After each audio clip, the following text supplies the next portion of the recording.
love many shampoos, all of us. This is so nice. I've been here before. This is a beautiful hotel. It's a big hotel.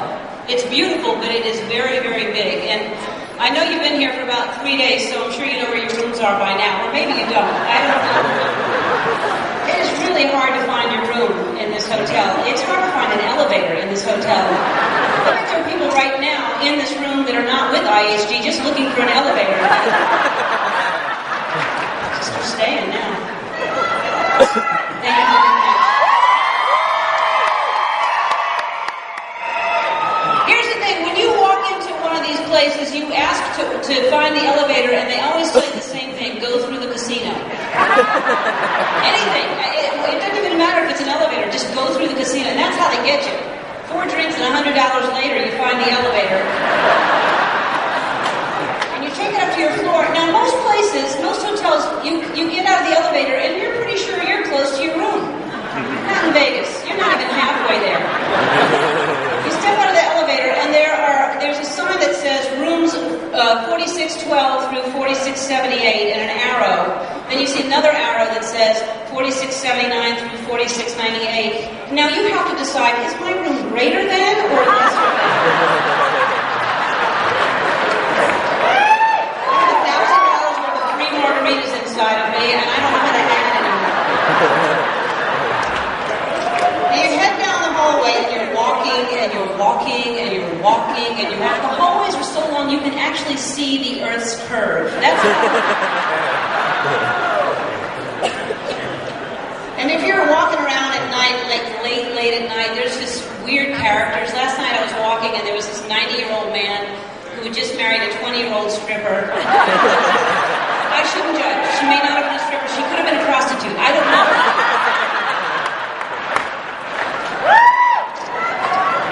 Anyway, I'm walking, and luckily, you're exhausted. People leave their room service trays out, thank God, so you can snack along the way.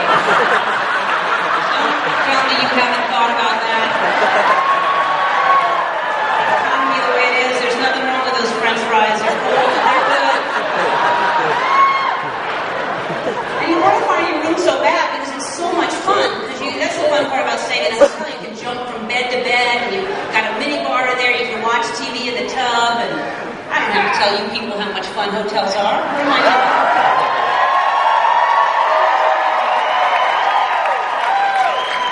Is this a vacation, though, if you work in a hotel and come and stay in a hotel? I don't know if that's true. I would think, though, that you're extra critical. Like you walk in and you check out the bed and the mini bar. Ooh, they didn't fold the toilet paper in a point.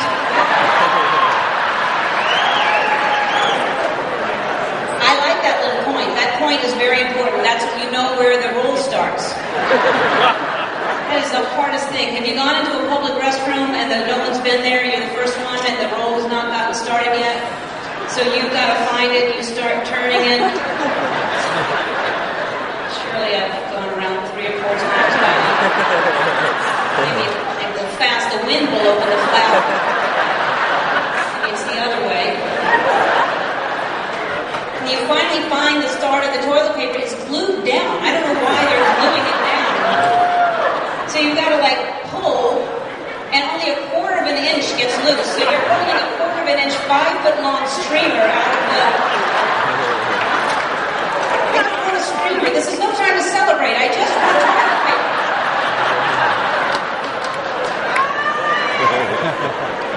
So now you're holding a streamer, and there's a groove, like a 1-inch groove in one side of the toilet paper roll.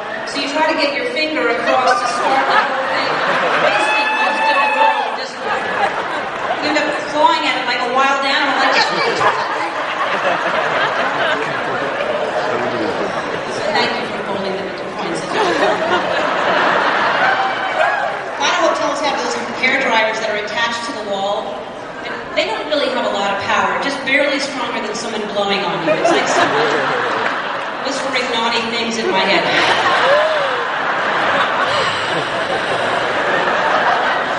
I'll be ready in 4 hours.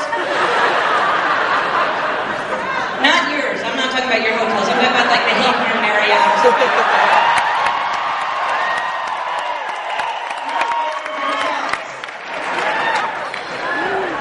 But the good thing,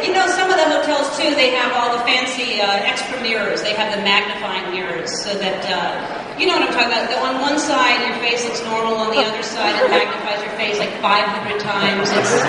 So if you accidentally look in that part of the mirror, your face looks like the side of the surface of the moon or something. We have one of those at home, actually, in the shower, but I never look in it. Usually it's blocked by the person who washes me. But anyway.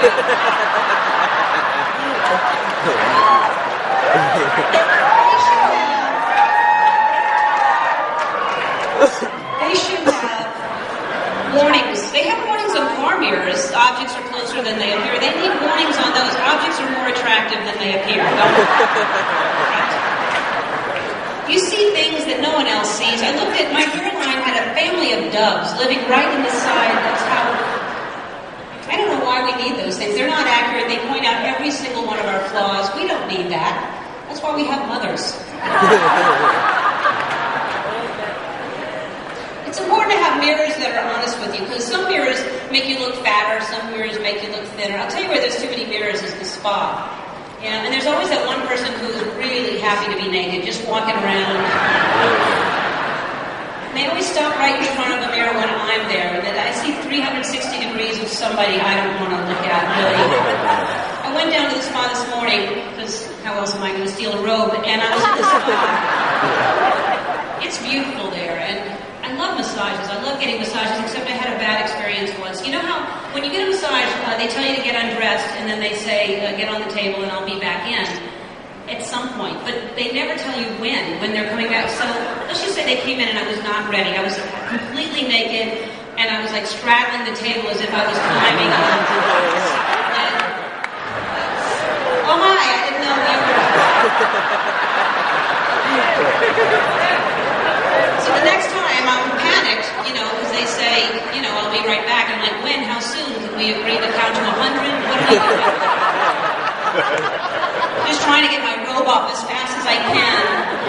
And then I pull the belt the wrong way and it ties in a knot. And trying to untie it, and precious seconds are just ticking away. I don't know how they're counting. Is it 1/1000? I'm trying to pull my robe up over my head. It's stuck on over my head. Now I'm just naked from here down. I finally just threw the robe and I dove onto the sheet like I was being fired upon. So and then I'm trying not to breathe heavily because it's so quiet in there. It's just very, very quiet when you get a massage. Sometimes they play music to try to relax you, but some music bugs me. I think the mariachi music is not relaxing. It's a small room, and then the three guys with the huge sombreros are like...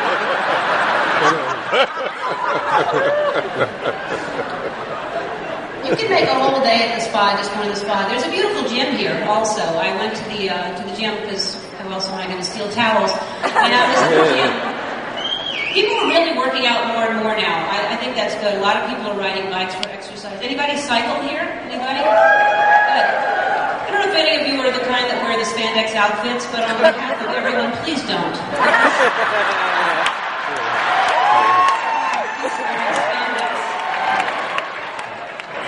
When I was growing up, you rode a bike wearing sandals and like saddle shoes and like a sundress, which is why I didn't start riding a bike until I was 30. But now you're head to toe in spandex. What happened? Did we run out of sweatpants? Spandex is not for everyone.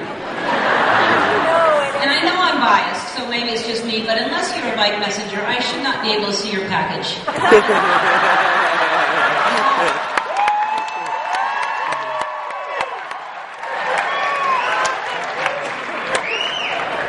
And it would be okay if they're just wearing them when they're on their bikes, but they don't. They keep them on when they're running errands. Because you don't want too much wind resistance when you're in line at Starbucks. That's really dynamic. I ended up paying for the guy in front of me because I didn't want to see where he kept his change. Oh my God.